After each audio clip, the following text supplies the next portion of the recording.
madaxweyne waa sanad kale oo dhammaaday dadka Soomaaliyeedna aad ka khasaarisay waxa laga dhaxlayaa dal go'doonsan iyo dad gaajaysan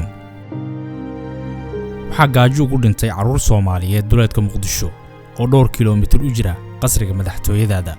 halkaas oo gobolku ugu dhacayo maanta carruur kale oo gaajaysan waxa sanadku cusub u dhashay ayadoo 80% dhalinyarada Soomaaliyeed shaqo la'aan yihiin 4 sano ee aad joogtay waxa dhacay dhaqaale burbur baaxad weyn oo shacabka iyo ganacsatada Soomaaliyeed si baan u saameeyay 4 sano wax xisaab celin maadan samaynin dalka waa midka ugu musuqmaasuqa badan caalamka sidoo uu dhawaan hanti dhowrka shaaciyayna oo xafiiskaaga horkacaya goobaha lagu lunsaday hantida dadweynaha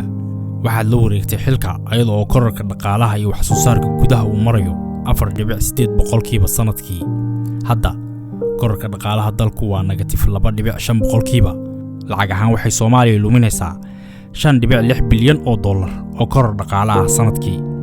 waa dhigbax dhaqaale oo barbar socda kan amni xumo ee dalka aad u horseeday 180 milyan oo dollar ayaa al-shabaab sanadkii baad uga qaadaa ganacsatada iyo shaqaalaha dawladda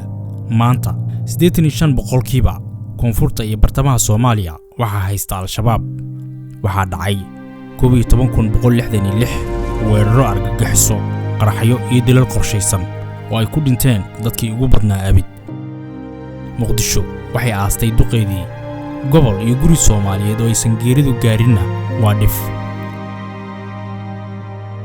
2.6 milyan oo qof ayaa ku barakacay gudaha dalka waxay ka barakaceen dagaalada u dhaxeeya qabiilada oo dib u soo noqday amni darrada argagixisada iyo masiibooyinka dabiiciga ah oo ay dawladdaadu ka macaashto